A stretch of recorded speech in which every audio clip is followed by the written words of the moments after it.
62차 컨퍼런스가 엄청난 기적과 은혜 가운데 마무리되었다면서요? 네, 그렇습니다. 62차 성령 컨퍼런스는 성령의 치유와 자유라는 테마로 컨퍼런스가 진행되었었는데요. 많은 분들이 하나님이 직접 일하시는 뜨거운 기적을 체험했습니다. 이번에 아주 핫한 소식을 들었어요. 무슨 소식이죠? 61차, 62차 성령 컨퍼런스에서 기적의 주인공이 탄생했어요. 우울증으로 힘겨운 채 백송교에 왔던 청년이 하나님이 주시는 참된 기쁨을 맛보고 영혼이 살아나는 것을 우리 모두가 보았죠? 맞아요. 62차에는 갑작스럽게 찾아온 영혼의 아픔으로 인해 괴로워하셨던 성도님이 말씀을 듣던 중에 고침받아 온몸으로 찬양하는 역사가 일어났습니다. 네, 매 컨퍼런스 때마다 이렇게 수많은 변화의 역사와 기적들이 일어나는 것을 우리 모두가 체험했죠. 네, 백성교회를 만난 것이 얼마나 인생의 기쁨이고 행복인지 모릅니다. 2월 달에도 집회가 계속된다죠? 네, 설 명절을 맞아 가족 치유 부흥회가 열립니다. 가족 치유 부흥회는 살아있는 말씀과 뜨거운 성령의 역사로 인해 가정이 회복되며 치유되는 기적의 집회입니다. 그렇습니다. 2월 4일 저녁부터 8일 저녁까지 한 주간 보령에서 또 엄청난 부흥회가 진행될 예정이랍니다. 그리고 성령 컨퍼런스도 연이어 열리는데요. 63차는 2월 11일 저녁부터 15일 저녁까지 인천 백성교회에서, 64차는요 어디서 열리는지 아세요? 어디서 열리는데요? 드디어 대구 백성교회에서 열리잖아요. 2월 18일 월요일 저녁부터 22일 금요일 저녁까지 대구 백성교회에서 집회가 열립니다. 아참, 요즘 미국에서도 언제 집회하느냐고 자꾸만 연락이 와요. 이번에는 미국 집회가 조금 늦어졌어요. 이번 미국 집회 일정은 로스앤젤레스 백수원교회에서 4월 24일 저녁부터 5월 4일까지 주일 빼고 매일 낮 밤으로 집회가 있답니다. 미국에 계신 분들 미리미리 준비하시고 함께 동참하셔서 하나님 안에서 진리 가운데 자유함을 얻으시길 바랍니다. 특별 집회 일정 이외에도 인천, 대구, 보령, 미국에서는 계속해서 평일에 집회가 진행됩니다. 백수원교회 백송수양관에 오셔서 하나님이 일하시는 예배 가운데 내면에서부터 영성 혁명을 일으키시고 여러분 모두가 물이 바다 덮음같이 열방의 부흥을 일으키는 부흥의 주역들이 다 되시기를 바라며 백송교회 백송수양관으로 사랑하는 여러분을 초대합니다. 여러분을 기다릴게요. 몇 시죠? 아직도 모르세요? 오전은 11시, 오후는 7시 30분입니다. 기다릴게요. 고린도전서 3장 10절로 15절 말씀 함께 봅니다.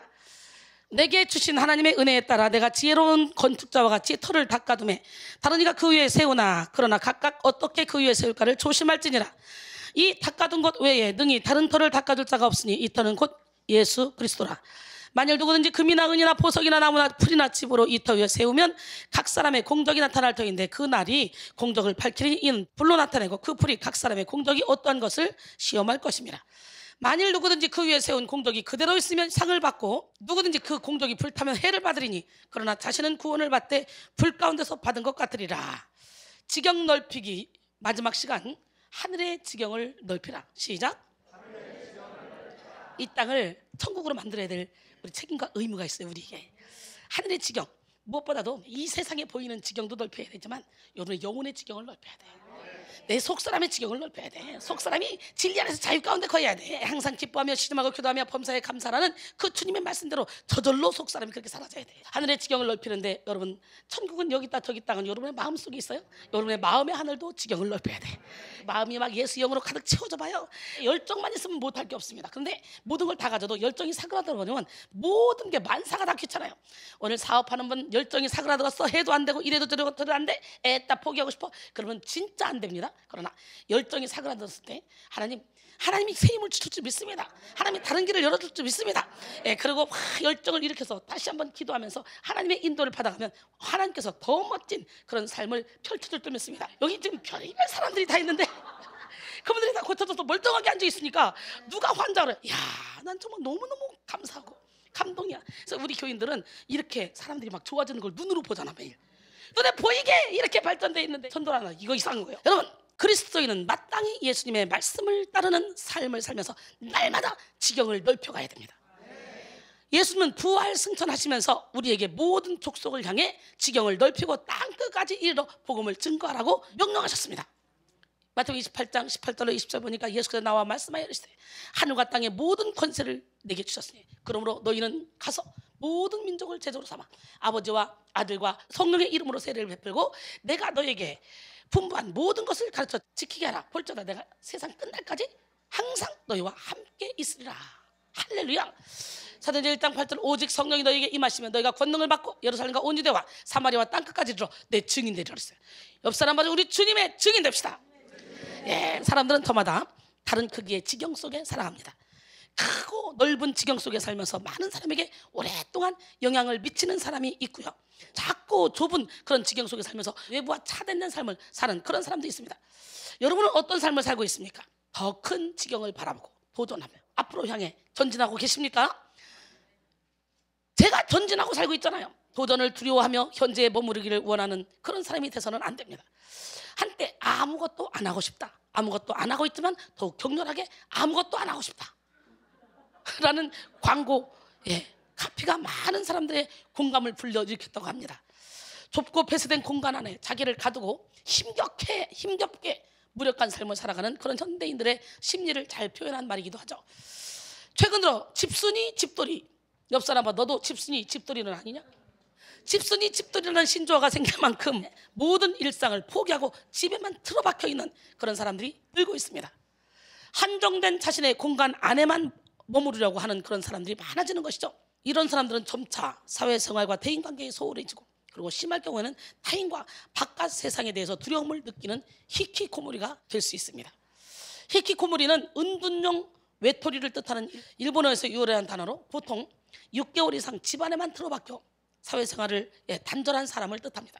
여기 히키코모리였던 사람 많습니다. 오늘 이 시간에 다 고침받고 또 히키코모리로 가고 있다면 빨리 고침받기를 원합니다. 근데 교회 안에도 영적 히키코모리, 뭐라고? 영적 히키코모리, 심리적 히키코모리, 그리고 관계적 히키코모리가 있습니다. 영적 히키코모리는 몸은 예배를 드리는데 영은 하나님과 소통하지 못해 언제나 자기 자아를 빙자한 어둠의 영의 소리, 그 소리에 미혹되어 살아가는 그런 사람들을 말하는 거죠. 심리적 히키코모리는 안일함과 게으름에 빠져서 배움과 성장을 두려워하며 무기력한 정신으로 아무것도 하지 않으려는 그런 사람들을 뜻합니다. 또 관계적 히키코모리는 자기 세계에 갇히고 자기 상처에 머무르면서 그 누구와도 진실한 관계를 맺지 않고 그리고 고립된 삶을 사는 그런 사람을 가리키죠. 사랑하는 성도 여러분, 하나님의 영은 성도를 고립되게 하거나 안일하게 머물도록 만들지 않습니다. 로마서 12장 1절에 보니까 게으르지 말래요. 사랑하는 성도 여러분, 열정을 가지고 하나님 사랑, 이웃 사랑에 모든 시간 물질도를 다 투자하고 혼신을 다해 열정적으로 일하기를 원합니다. 하나님의 말씀은 언제나 우리에게 일어나라, 깨어라, 전진하라, 가라, 다스리라, 선포하시며 우리의 지경을 넓혀서 우리를 전진하도록 만들어요. 너희 세상의 빛이라.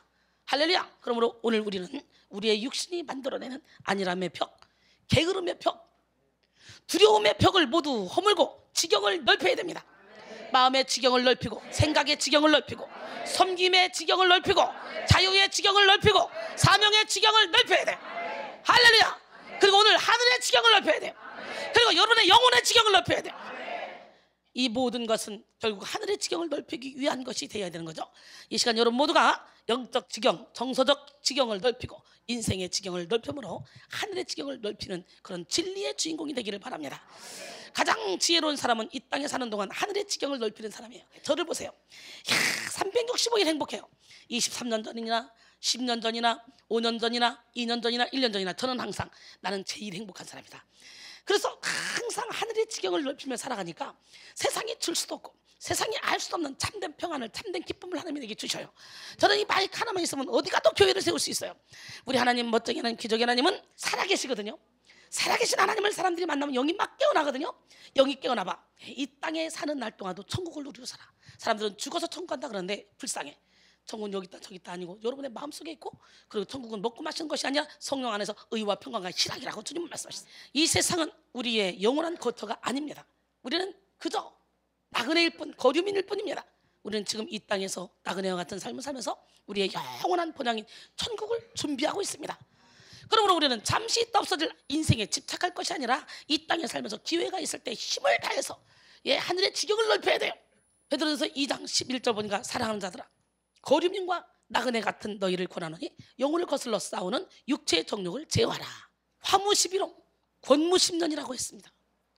열흘 동안 붉은 꽃이 없고 10년간은 권세가 없다는 얘기죠. 옛날에 우리 어르신들 노세 젊어서 놀아 늙어지면 못 노나니. 나는 이 화무 11홍이라는 얘기를 몰랐네. 아무런 이렇게 들려서 길어. 그때 보니까 화무런 11홍이요 달도 차면 기우느니라. 짠 얼씨구 철씨구 차차차. 어르신들 왜 안 따라해? 그런 거 안 해봤어? 우리 엄마 시절에는 그거 많이 했어요. 그래서 엄마 찾으러 맨날 다니면 술 한잔 잡수고 젓가락 두드리면서 아줌마들 동네 아줌마들이 모여서 어떤 사람이 일어나 춤을 추고 이런 노래 하는 거 봤어요. 화무 11홍. 열흘 동안 붉은 꽃이 없고 10년간은 권세가 없다. 세상에서 얻은 탁월한 지식도 뛰어난 미모도 압도적인 권력도 많은 물질도 모두 시간이 지나면 사라지는 것입니다. 여러분 이렇게 세상에서 얻은 것은 그 어떤 것도 다 시간이 지나면 사라지게 돼 있어. 요한일서 2장 15절로 17절 이 세상이나 세상에 있는 것들을 사랑하지 말라. 누구든지 세상을 사랑하면 아버지의 사랑이 그 안에 있지 아니하니 이는 이 세상에 있는 모든 것이 육신의 정욕과 안목의 정욕과 이생의 사랑이니 다 아버지께로부터 온 것이 아니오 세상으로부터 온 것이라. 이 세상도 그 정욕도 지나가되 오직 하나님의 뜻을 행하는 자는 영원히 거하느니라. 할렐루야. 하나님의 뜻을 행해서 영원히 거하는 삶을 살아야 되니까 아닌가요? 야고보서 4장 14절에 보니까 내일 일을 너희가 알지 못하는도다. 너희 생명이 무엇이다. 너희는 잠깐 보이다가 없어지는 않겠니라. 잠언 27장 1절에도 보니까 너는 내일 일을 자랑하지 말라. 하루 동안에 무슨 일이 내게 일어나는지 내가 알 수 없음이라 그랬어요. 그러니 우리는 살아있는 날 동안 최선을 다해서 하늘의 상급을 쌓아야 돼요. 기름 준비해야 돼요. 세상에 전무후무한 부귀영화를 누렸던 솔로몬은 인생의 무상함에 대해서 이렇게 말했습니다. 전도서 5장 13절로 16절 보니까 내가 해 아래서 큰 패단되는 일이 있는 것을 보았나니 곧 소유주가 재물을 자기에게 해가 되도록 소유하는 것이라. 소유주가 재물을 어떻게? 자기에게 어떻게 되도록? 이익이 되도록? 해가 되도록 소유하는 것이라. 그 재물이 재난을 당할 때 없어지나니 비록 아들은 낳았으나 그 속에 아무것도 없느니라. 그가 모태에서 벌거벗고 나왔은즉 그가 나온 대로 돌아가고 수고하여 얻은 것을 아무것도 자기 손에 가지고 가지 못하리니 이것도 큰 불행이라. 어떻게 왔든지 그대로 가리니 바람을 잡는 수고가 그에게 무엇이 유익하랴 그랬어요. 빈손으로 왔다 빈손으로 가는 인생이야. 여러분 우리 하나님은 살아계신데 인생을 바로 알기 위해서는요 두 가지를 알아야 돼요. 뭘 알아야 돼? 두 가지. 첫째는 인생을 만드신 하나님을 알아야 되고 두 번째는 인생의 목적지인 천국을 알아야 돼요. 하나님을 알고 천국을 아는 사람은 결단코 인생을 함부로 살거나 무의미하게 살지 않습니다. 왜냐하면 인생은 천국을 준비하는 유일한 시간이며 절대적인 기회이기 때문이죠. 그러기에 우리는 이 땅에 살면서 천국을 예비해야 돼. 육의 몸이 있을 때 내 영의 몸을 살찌울 수가 있는 거예요. 고린도전서 15장 40절로 44절 하늘에 속한 형체도 있고 땅에 속한 형체도 있으나 하늘에 속한 것의 영광이 따로 있고 땅에 속한 것의 영광이 따로 있으니 해 영광 다르고 달의 영광 다르고 별의 영광 다른데 별과 별의 영광이 다르도다. 죽은 자의 부활도 그와 같으니 썩을 것으로 신고 썩지 않을 것으로 다시 살아나며 욕된 것으로 신고 영광스러운 것으로 다시 살아나며 약한 것으로 신고 강한 것으로 다시 살아나며 육의 몸으로 신고 신령한 몸으로 다시 살아나니 육의 몸이 있은즉 영의 몸도 있는지라 그랬어요. 여러분 어떤 나라에 지혜로운 왕이 있었습니다. 그 왕은 자신의 재산을 사랑하는 세 왕자들에게 주어 그들의 삶을 풍요롭게 만들고 싶었습니다. 그래서 세 왕자들을 불러서 각각 시간을 정해주고 그 정해진 시간 동안에 아름다운 일을 하고 오라고 했습니다. 그리고 왕자들이 한 아름다운 일에 비례해서 재산을 물려줄 것이라고 했습니다. 그 기회는 단 한 번뿐이라고 했습니다. 그럼 여러분 아름다운 일을 하겠어 안 하겠어? 그런데 미련한 첫째 왕자는 왕의 이야기를 건성으로 들었습니다. 그래서 자신에게 주어진 그 시간 동안 아무 일도 하지 않고 허랑방탕한 삶을 살았습니다. 또 교만한 둘째 왕자는 왕의 말을 듣기는 들었지만 심각하게 생각하지 않았습니다. 주어진 시간 외에도 다음 기회가 있을 것이라고 생각하여 자신이 하고 싶은 일만 하고 왕이 말한 아름다운 일을 하지 않았습니다. 그런데 지혜로운 세 번째 왕자는 왕의 명령이 떨어지자마자 주어진 시간을 어떻게 효과적으로 사용해서 더 많은 아름다운 일을 할 수 있을지 그걸 연구하고 고심하며 열심히 아름다운 일을 했습니다. 시간을 아끼면서 힘을 다해 아름다운 일을 해내기 위해서 집중했습니다. 마침내 결산의 때가 왔습니다. 왕은 첫째 왕자와 둘째 왕자에게 진노했습니다. 그들을 사랑했지만 아무것도 줄 수가 없었습니다. 그래서 화가 났어요. 왕은 셋째 왕자를 기뻐하면서 기회를 잡은 셋째 왕자에게 자신의 모든 것을 몽땅 줬습니다. 할렐루야. 로마서 12장 11절에 부지런하여 게으르지 말고 열심을 품고 주를 섬기라 그랬어요. 에레미야 48장 10절에 보니까 여호와의 일을 게을리한 자는 저주를 받을 것이요 자기 칼을 금하여 피를 흘리지 않은 자도 저주를 받을 것이니. 할렐루야. 여호와의 일을 게을리하는 자 저주받는다. 자기 칼을 금하여 피를 흘리지 않는 자 저주받는다. 자기 칼을 금하여 피를 흘리지 않는 자. 이게 뭐예요? 하나님이 주신 말씀의 검을 가지고 자기 안에 있는 죄와 싸우기를 피 흘리기까지 하지 않으면 저주를 받는다는 거예요. 우리는 죄 가지고는 갈 수 없습니다.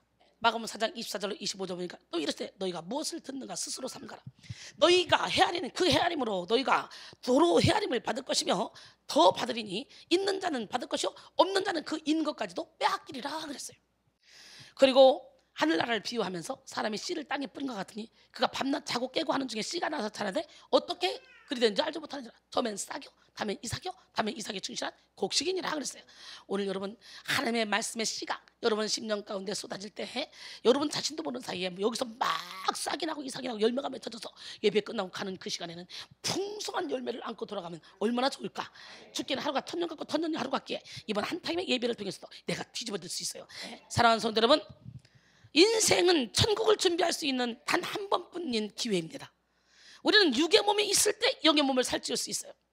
세상에 많은 사람들이 천국을 믿지 않고 혹은 천국을 알면서도 천국을 준비하지 않는 삶을 살면서 어리석은 삶을 살더라도 우리는 시간을 아껴서 하늘의 지경을 넓혀가야 돼. 에베소 5장 15절로 18절 그런즉 너희가 어떻게 행할지를 자세히 주의하여 지혜 없는 자 같이 하지 말고 오직 지혜 있는 자 같이 하라. 세월을 아끼라. 때가 악하니라. 그러므로 어리석은 자가 되지 말고 오직 주의 뜻이 무엇인가 이해하라. 술 취하지 말라. 이는 방탕한 것이니 오직 성령의 충만함을 받으라. 할렐루야.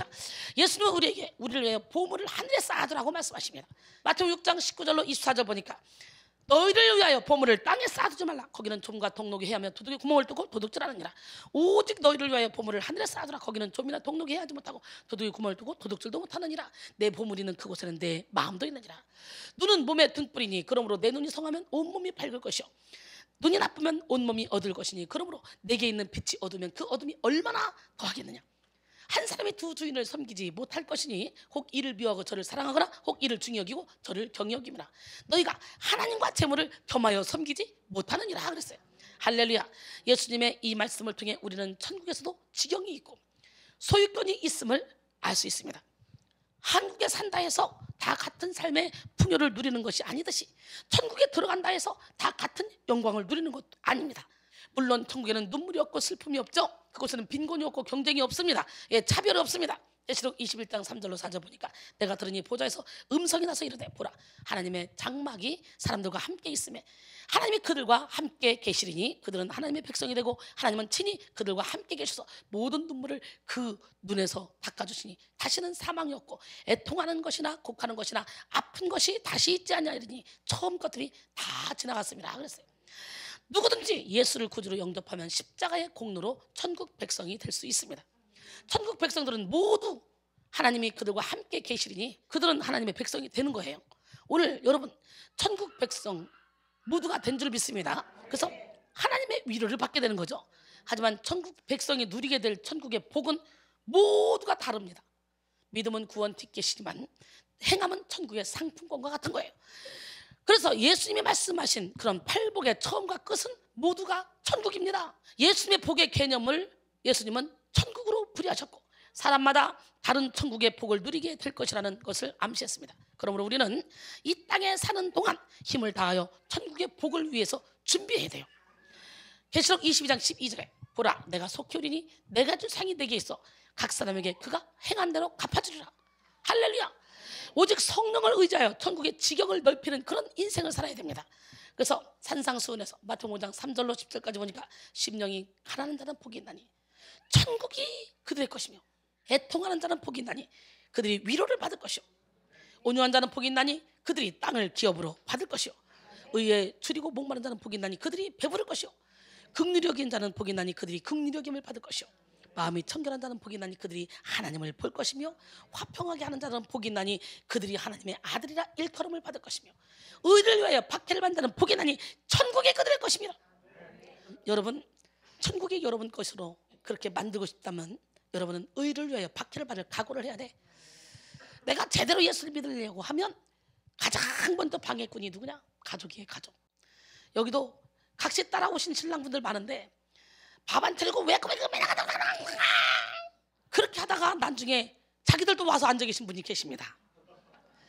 다른 건 다 양보해도 믿음만큼은 양보하면 안 돼요. 대신 은혜 받으러 오는 각시들은 집에 밥상을 멋지게 차려서 착 남편이 오셔도 잡술 수 있게 해놓고 와야지. 다 팽개치고 은혜만 받다가 미쳐가지고 돌아다니면 이것도 아니에요. 나는 여러분 한 분 한 분을 보면 왜 이렇게 소중한지. 그래서 매번 설교를 하지만 설교할 때마다 최선을 다해서 준비하잖아. 그래서 어떻게 한 번만 먹어도 맛있잖아요. 설교도 긴데다가 말은 빠르죠. 말이 빠르니까 남들의 3배속은 되잖아. 3배속이니까 내가 만약에 1시간 반을 하면 4시간 반인 거야. 4시간 반을 하면 설교를 그 영이 성장하지 않을래 안 할 수가 없어. 여러분 땡 잡은 분들이야. 주일날 한 번만 가서 20-30분 설교 들으면 썬데이 크리스찬으로 머무를 수밖에 없어요. 종교생활밖에 할 수 없어요. 신앙생활 하기 힘들어요. 그런데 우리 교회는요 주일날만 에따 모르겠다 나 죽었다 생각하고 앉아있으면 저절로 시간은 가버리고 여러분 자신도 모르게 우와 영이 막 크기 시작하고 그러다가 이제는 성경을 보면서 야 이게 성경이 이렇게 탈 수가 있냐 이 꿀성이다. 사도 바울은 오늘 본문을 통해 인생을 건축자에 비유했습니다. 고린도서 3장 10절에 내게 주신 하나님의 은혜를 따라 내가 지혜로운 건축자와 같이 터를 닦아두매 다른 이가 그 위에 세우나 그러나 각각 어떻게 그 위에 세울까를 조심할지니라. 바울은 자신이 지혜로운 건축자와 같이 예수 그리스도의 터를 닦아두었다고 말합니다. 그러니 예수 그리스도 안에서 강건하고 예수 그리스도의 이름으로 모든 선한 일을 행해야 돼. 그래야 상급이 쌓아져. 그러므로 성도들에게 조심성을 가지고 예수 그리스도의 터 위에 건물을 세우라고 권면했죠. 고린도전서 3장 11절에 이 닦아둔 것 외에 등이 다른 터를 닦아둘 자가 없으니 이 터는 곧 예수 그리스도라. 인생을 살아가는 모든 사람은 건축자와 같습니다. 모든 사람들이 삶을 살면서 인생이라는 집을 짓게 되는데 평생 한 채의 집을 짓게 됩니다. 인생이 단 한 번뿐이기 때문에. 히브리서 9장 27절에 한 번 죽는 것은 사람에게 정해진 것이요 그 후에는 심판이 있다 그랬어요. 국내에서 제일 높은 건물은 잠실 제2 롯데월드타워입니다. 제2 롯데월드타워는 세계에서 세 번째로 높은 건물로서 123층에 555m의 높이를 자랑합니다. 그래서 터를 닦는 기초공사에 어마어마한 자본이 투입되었는데요.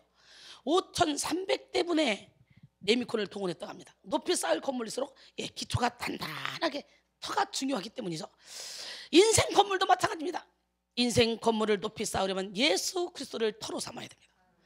예수 그리스도의 지혜, 예수 그리스도의 사랑, 예수 그리스도의 겸손, 예수 그리스도의 능력 위에 집을 지어야 흔들리지 않는 집을 질 수 있다. 우리는 예수 안에서 강건해져야 됩니다. 아무리 대단한 인생이라도 예수 그리스도가 없으면 모래 위에 세운 집이 되는 거예요. 마태복음 7장 21절로 27절 나더러 주여 주여 하는 자마다 다 천국에 들어갈 것이 아니요 다만 하늘에 계신 내 아버지의 뜻대로 행하는 자야 들어가라.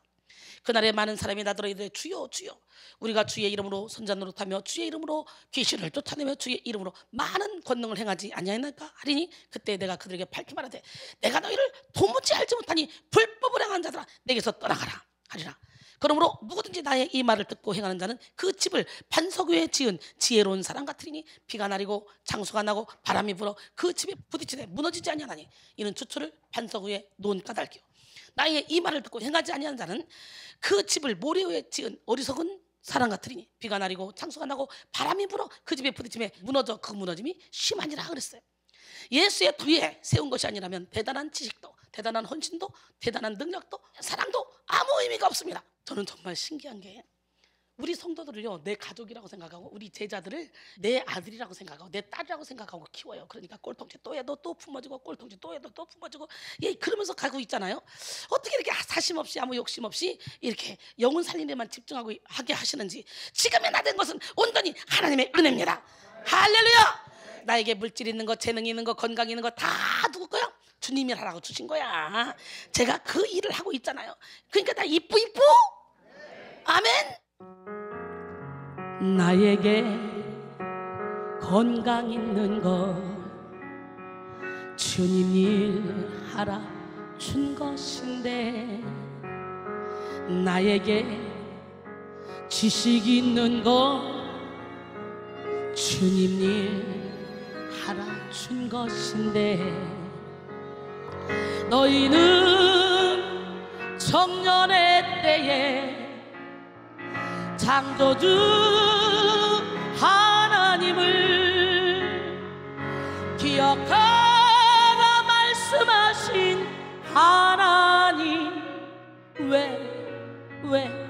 왜 잊었는가 금보다 귀한 세월 나를 위해 무엇했느냐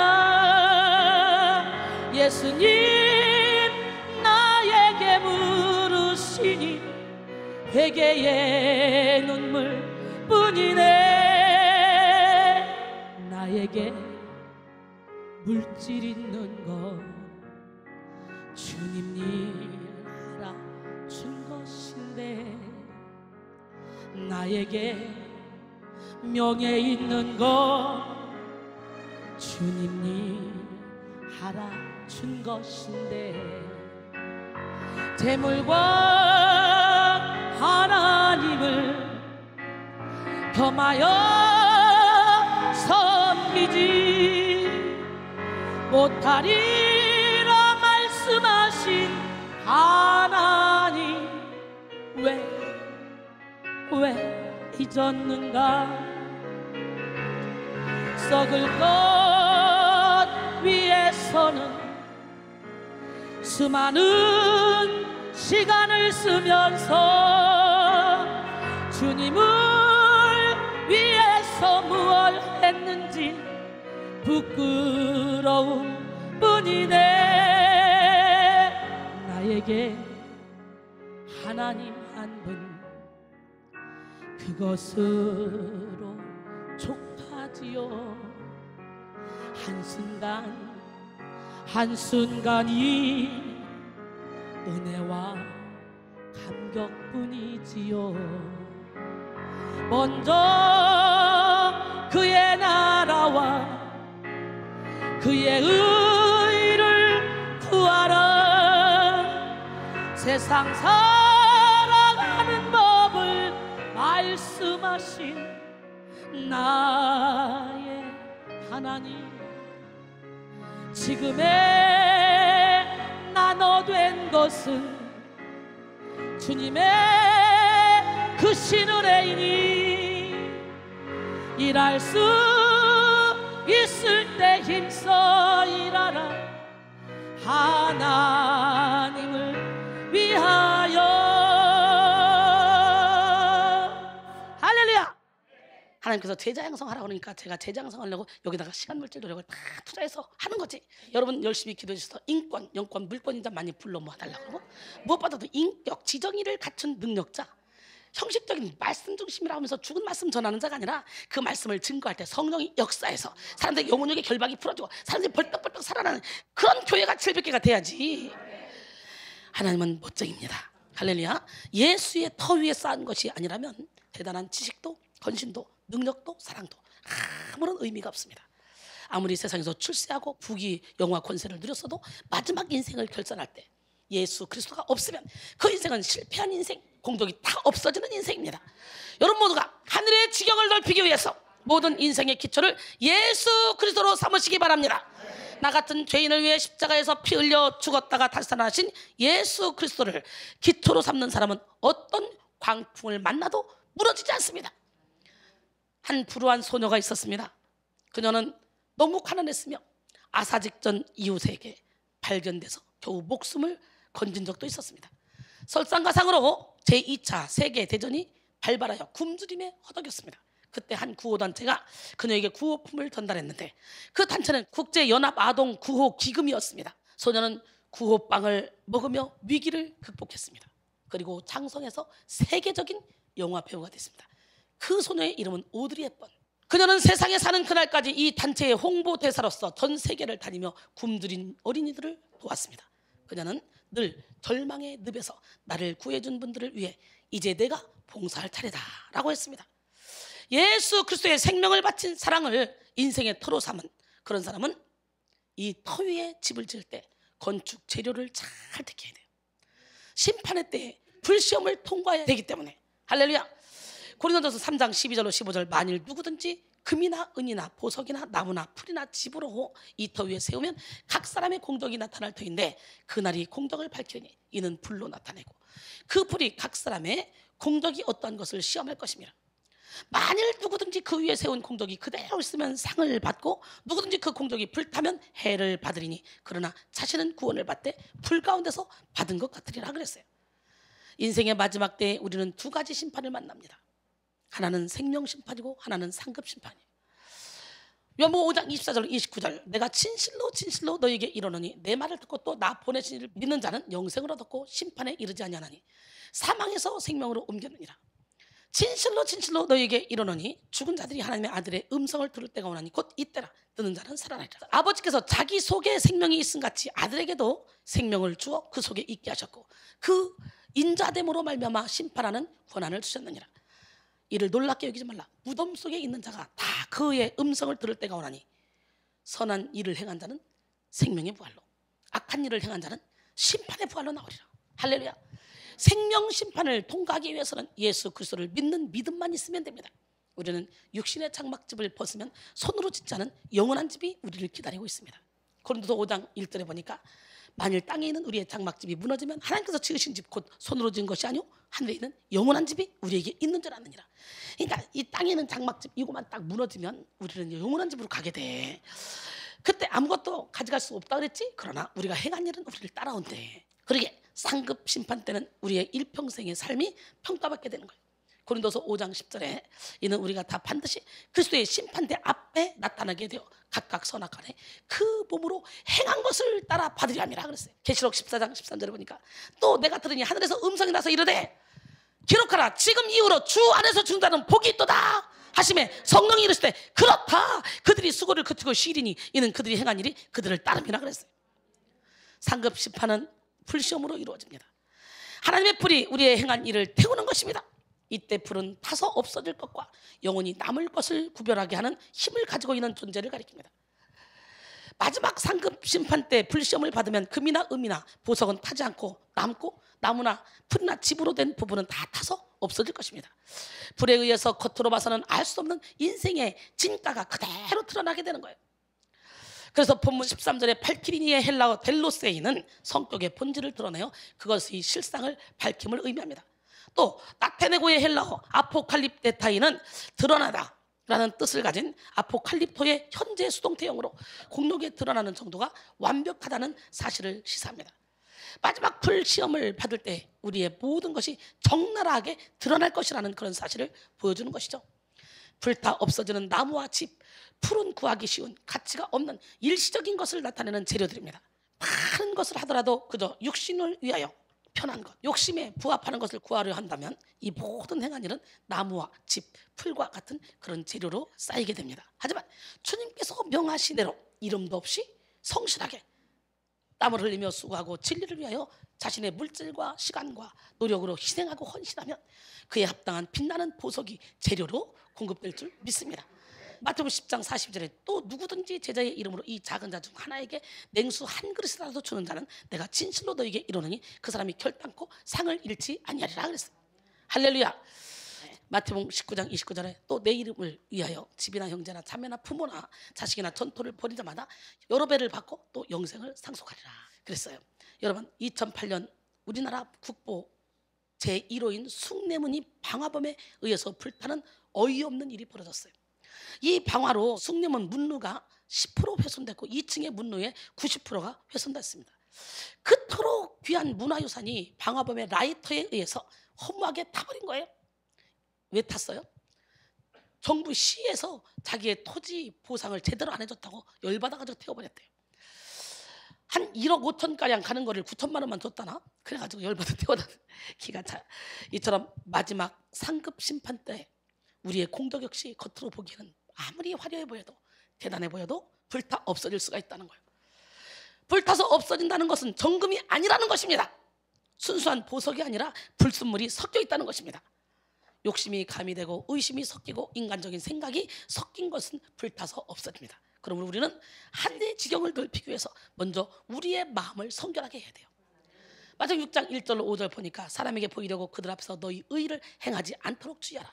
그리하지 아니하면 하늘에 계신 너희 아버지께 상을 받지 못하리라. 너희는 구제할 때에 외식하는 자가 사람에게서 영광을 받으려고 회당과 거리에서 하는 것 같이 너희 앞에 나팔을 불지 말라. 진실로 너희에게 이르노니 그들은 자기 상을 이미 받았느니라. 너는 구제할 때 오른손이 하는 것을 왼손이 모르게 해요. 내 구제함을 은밀하게 하라. 은밀한 중에 보시는 너희 아버지께서 갚으시리라. 또 너희는 기도할 때 외식하는 자와 같이 하지 말라. 그들은 사람에게 보이려고 회당과 큰 거리에 어귀에 서서 기도하기를 좋아하느니라. 그러니 어떻게 해요? 내가 진실로 너희에게 이르노니 그들은 자기 상을 이미 받았느니라 그랬어요. 또 16절도 보니까 그들은 자기 상을 이미 받았느니라. 오늘 여러분 부흥을 원한다면 우리는 먼저 욕심을 버려야 돼요. 여러분 성장을 원한다면 우리는 먼저 또 순수함을 회복해야 돼. 하나님은 우리의 중심을 보시기 때문에. 사도 바울은 예수를 만난 후에 하늘의 지경을 넓히는 일에 자신의 인생을 아예 부어버렸습니다. 하나님이 위해서 부르신 부름에 상을 해요. 나는 어떻게? 표대를 향해 막 달려간대요. 나의 달려갈 것 주 예수께 받은 사명 곧 하나님의 은혜의 복음을 증언하는 일을 마치려면 나의 생명조차 조금 더 귀한 것으로 여기지 않겠다는 거예요. 해산하는 수고를 하면서 영혼 살리는 일에 생명 걸고 그리고 말년에 뭐라고 고백하냐? 멋진 고백을 했죠. 디모데후서 4장 6절로 8절 보니까 전제와 같이 내가 벌써 부어지고 나의 떠날 시각이 가까웠도다. 나는 선한 싸움을 싸우고 나의 달려갈 길을 마치고 믿음을 지켰으니 이제 후로는 나를 위하여 의의 멸관이 예비되었으므로 주 곧 의로우신 재판장이 그날에 내게 주실 것이며 내게만 아니라 주의 나타나심을 사모하는 모든 자에게 전이라. 야, 말년에 이런 고백할 수 있다. 얼마나 감사해요? 근데 말년이 언제 올 줄 알아? 우리는 60대 장막집 언제 벗을 줄 알아? 우리는 시한부 인생이야. 그러니까 기름 준비하고 지금도 이런 고백을 할 수 있게 살아야 돼. 여러분 결론적으로 오늘은 지경 넓히기 마지막 시간으로 하늘의 지경을 넓히라는 제목으로 함께 은혜를 나눴습니다. 사랑하는 성도 여러분, 이 땅에 사는 동안 기회가 있을 때 힘을 다하여 하늘의 지경을 넓혀야 돼요. 아주 노후에 잘 살려고 노후 대책하려고 적금 들고 뭐하고 뭐고 하는데 인간은 광건해봤자 7, 80 요즘은 막 100세까지 산다고 합시다. 그래도 그 잠시 잠깐이고 진짜 나는 영원한 속사람, 이 나는 영원한 세계, 이걸 어떻게 표현할 수가 있어요? 헤아릴 수 없는 영원한 세계. 우리는 그 세계를 육신이 건강할 때 육신이 있을 때 내 속사람을 살쪄서 그 세계에서 아름답게 영원토록 살아야지. 영원토록 빛나게 별처럼. 근데 죽는 날까지도 물질을 못 내려놓고 자존심을 못 내려놓고 욕심을 못 내려놓고 그 자기 틀을 못 깨는 사람들 정말 많더라고요. 얼마나 안타까운지 몰라. 할렐루야. 여러분 이 땅에 사는 날 동안 우리는 하늘의 지경을 높여야 돼요. 불타지 않는 인격의 공덕으로, 찬송과 예배의 공덕으로, 전도의 공덕으로, 영혼 구원의 공덕으로 하늘의 지경을 높여야 돼. 힘을 다해 시간을 아끼고 오직 예수 그리스도의 터 위에 바로 서서 하늘의 지경을 넓힙시다. 이 시간 여러분 모두가 더 큰 마음의 지경, 생각의 지경, 자유의 지경, 섬김의 지경, 사명의 지경으로 나아가 하늘의 지경을 넓히는 그런 지혜로운 삶을 사시기를 주님의 이름으로 축원합니다. 여러분 밴댕이 속 다 찢어버리고 여러분의 영혼의 지경이 넓어져서 모든 사람을 예수의 사랑으로 품을 수 있는 축복의 통로가 되기를 바랍니다.